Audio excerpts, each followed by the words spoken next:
జాతీయవాద జర్నలిజానికి అసలైన వేదిక నేషనలిస్ట్ హబ్ ని సబ్స్క్రైబ్ చేసుకోండి. నోటిఫికేషన్స్ కోసం బెల్ ఐకాన్ పై క్లిక్ చేయండి. నమస్తే, వెల్కమ్ టు నేషనలిస్ట్ హబ్. ధార్మిక విద్య పేరిట ఛాదస్త భావాలు నూరిపోయటమే కాదు, ఉగ్రవాదం వైపు ఆకర్షిస్తున్న భారత మదర్సాలకు భారీ ఎత్తున విదేశీ నిధులు అందుతున్నట్టుగా కేంద్ర ప్రభుత్వం గుర్తించింది. యూపీలో 80 మదర్సాలకు సుమారుగా 100 కోట్ల నిధులు అక్రమ మార్గంలో సమకూరుతున్నట్టుగా ఉత్తరప్రదేశ్ ప్రభుత్వం ఏర్పాటు చేసిన స్పెషల్ ఇన్వెస్టిగేషన్ టీం తేల్చింది. నేపాల్ సరిహద్దు జిల్లాల్లో ఎలాంటి ప్రభుత్వ గుర్తింపు లేకుండా నడుస్తున్న 4,000 మదర్సాలపై సిట్ దృష్టి సారించింది. పాకిస్తాన్లో 40,000 మదర్సాలు ఉంటే మన దేశంలో 24,000 మదర్సాలు ఉన్నట్టుగా లెక్కలు చెప్తున్నాయి. దేవ్బంద్ సంస్థ ఆధ్వర్యంలోని 20,000 మదర్సాలు ఉత్తర భారతంలో ఉన్నాయి. ఉత్తర భారతంలోని యూపీలో పెద్ద ఎత్తున మదర్సాలు కేంద్రీకృతమై ఉన్నాయి.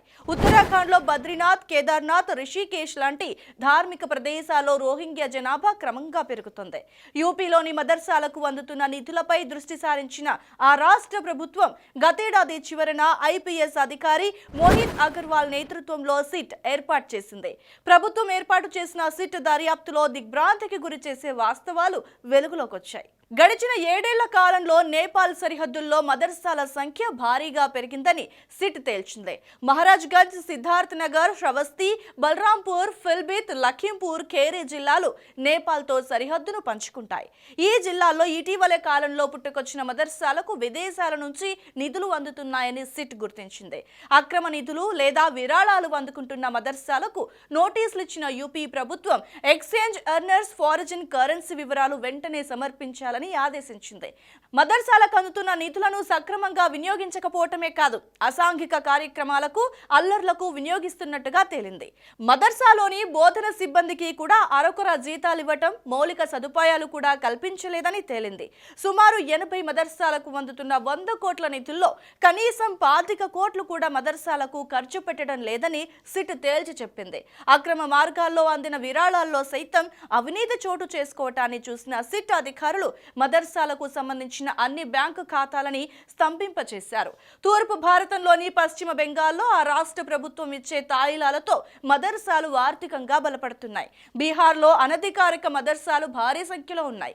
బీహార్లోని అనధికారిక మదర్సాలను మూసేయాలని గతేడాది డిసెంబర్లో కేంద్ర మంత్రి గిరిరాజ్ సింగ్ డిమాండ్ చేశారు.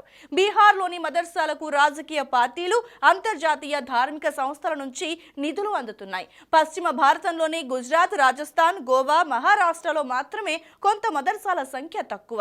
మహారాష్ట్ర ప్రభుత్వం రాష్ట్ర వ్యాప్తంగా ఉన్న 121 మదర్సాలను ఆధునీకరించేందుకు శ్రీకారం చుట్టింది. ఇందుకోసం 10 లక్షల రూపాయలు కేటాయించింది. పశ్చిమ భారత రాష్ట్రాల్లో పరంపరగా వస్తున్న సాంస్కృతిక అప్రమత్తత కారణంగా కూడా అన్యమత విస్తరణ మిగతా రాష్ట్రాలతో పోలిస్తే చాలా పరిమితమని చెప్పాలి. దక్షిణాది రాష్ట్రాల్లోని కేరళలో మదర్సాల సంఖ్య చాలా ఎక్కువని గణాంకాలు చెప్తున్నాయి. కర్ణాటక, తెలంగాణ, తమిళనాడు రాష్ట్రాల్లో ఆయా రాష్ట్ర ప్రభుత్వాలు మదర్సాలకు అధికారికంగా నిధులను కేటాయిస్తున్నారని కేంద్రం గుర్తించింది. కేరళ ప్రభుత్వం గుర్తించిన మదర్సాల సంఖ్య సుమారుగా 7,000. వీటన్నింటికీ ప్రభుత్వం మౌలిక సదుపాయాలు కల్పించడంతో పాటు ఇతర అవసరాలకు సరిపడా నిధులు కేటాయిస్తోంది. మధ్య భారతంలోని ఛత్తీస్గఢ్, మధ్యప్రదేశ్ రాష్ట్రాల్లో ఛత్తీస్గఢ్లో క్రైస్తవ విస్తరణతో పాటు మదర్సాల సంఖ్య కూడా ఎక్కువేనని లెక్కలు చెబుతున్నాయి. ఈ 2 రాష్ట్రాల్లో ఇటీవల అధికారిక పగ్గాలు చేపట్టిన బీజేపీ మదర్సాలను ఆధునీకరించే పనిలో పడింది. ప్రభుత్వ పాఠశాలల్లో అనుసరించే బోధనా పద్ధతిని తప్పక అనుసరించి తీరాలని ఆదేశాలు జారీ చేసింది. ఇక తాజా ఆదేశాల వల్ల మదర్సాల్లో చదివే విద్యార్థులకి ఆధునిక విద్య, సాంకేతిక విద్య అందుబాటులోకి వస్తాయి. ఉపాధి అవకాశాలు కూడా పెరుగుతాయనే అవగాహనను మదర్సా విద్యార్థుల్లో పెంచుతుంది. ఇక ఈశాన్య భారతంలోని మెజారిటీ రాష్ట్రాల్లో క్రైస్తవ మత వ్యాప్తి విస్తరిస్తుంటే త్రిపురలో మాత్రం మదర్సాల సంఖ్య క్రమంగా పెరుగుతోంది. అస్సాంలో సైతం వీటి సంఖ్య పెరుగుతున్నట్టు తెలుస్తోంది. అయితే దేశంలోని ఇతర రాష్ట్రాలతో పోలిస్తే ఈశాన్య రాష్ట్రాలకు ఇస్లామిక్ ప్రభావం తక్కువే అని చెప్పాలి. వలస పాలన కాలం నుంచి క్రైస్తవ ప్రాబల్యం ఎక్కువగా ఉండటం ఇందుకు కారణమంటారు నిపుణులు. కానీ 2007 తర్వాత ఈశాన్య భారతంలో ఇస్లామిక్ మిలిటెన్సీ ప్రాబల్యం క్రమంగా పెరుగుతోందని రక్షణ, హోంశాఖలు గుర్తించాయి. ఇక దేశవ్యాప్తంగా 24,000 మదర్సాల్లో దాదాపుగా 16,500 యూపీలోనే ఉన్నట్టుగా, వీటిలో 18 లక్షల మంది విద్యార్థులు మత విద్యను అభ్యసిస్తున్నట్టుగా యోగి ప్రభుత్వం స్పష్టం చేసింది. గుర్తింపు లేని మదర్సాల సంఖ్య మరో 8,000 వరకు ఉంటుందని అంచనా. అంతేకాదు అధికారిక గుర్తింపు ఉన్నవి లేనివి కలిపితే సుమారుగా 24,000 మదర్సాలు యూపీలోనే ఉన్నట్టుగా తెలుస్తోంది. అంటే పాకిస్తాన్లో ఉన్న మదర్సాల కంటే కూడా భారత్లో ఉన్న వాటి సంఖ్య ఎక్కువని అర్థమవుతోంది. పశ్చిమ బెంగాల్లోని ఖరేజీ మదర్సాలకు ఆ రాష్ట్ర ప్రభుత్వం అధికారికంగా గ్రాంట్లు కూడా ఇస్తోంది. సుదీర్ఘకాలంగా స్వంత నిధులతో నడిచే మదర్సాలను గుర్తించిన మమతా బెనర్జీ ప్రభుత్వం ఓటు బ్యాంకు రాజకీయాల కోసం ప్రజాధనాన్ని మదర్సాలకు మళ్లిస్తున్నారు. బెంగాల్లోని ఖరేజీ మదర్సాల్లో సుమారుగా 5 లక్షల మంది నిరుపేద ముస్లిం విద్యార్థులు ధార్మిక విద్యను అభ్యసిస్తున్నారని అంచనా. ఇక యూపీ ప్రభుత్వం మదర్సాల అక్రమ నిధులపై దృష్టి సారించగానే తప్పుడు ప్రచారం మొదలైంది. మదర్సాలకు నిధులు నిలిచిపోవటం వల్ల సుమారుగా 21,000 మంది మదర్సాల్లో పనిచేసే ఉపాధ్యాయులు ఉద్యోగాలు కోల్పోయారంటూ ఆరోపణలు వెల్లువెత్తాయి. ఆరోపణలకు స్పందించిన యూపీ ప్రభుత్వం ఓ వివరణ కూడా ఇచ్చింది. యూపీ వ్యాప్తంగా ఉన్న మదర్సాలను తొలగించబోమని, అయితే వాటిలో ప్రభుత్వ పాఠశాలల్లో బోధించే విద్యా ప్రణాళికను అమలు చేయడంతో పాటు ఆధునీకరిస్తామని పేర్కొంది.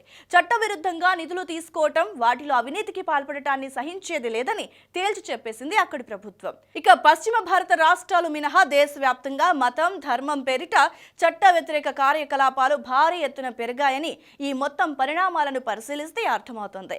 చట్ట వ్యతిరేక అసాంఘిక కార్యక్రమాలకు విదేశాల నుంచి విరాళాల రూపంలో నిధులు అందటం, వాటిని ప్రశ్నిస్తే ఎదురు దాడికి దిగటం సాధారణమైపోయింది. రాష్ట్ర ప్రభుత్వాలు లేదా కేంద్ర నియంత్రణ, అదుపులేని ఎలాంటి లావాదేవీలను ఉపేక్షించేది లేదని కేంద్రం విధానపరమైన నిర్ణయం తీసుకుంది. ఈ నిర్ణయంలో భాగంగానే దేశవ్యాప్తంగా నడుస్తున్న మదర్సాలపై దృష్టి సారించింది.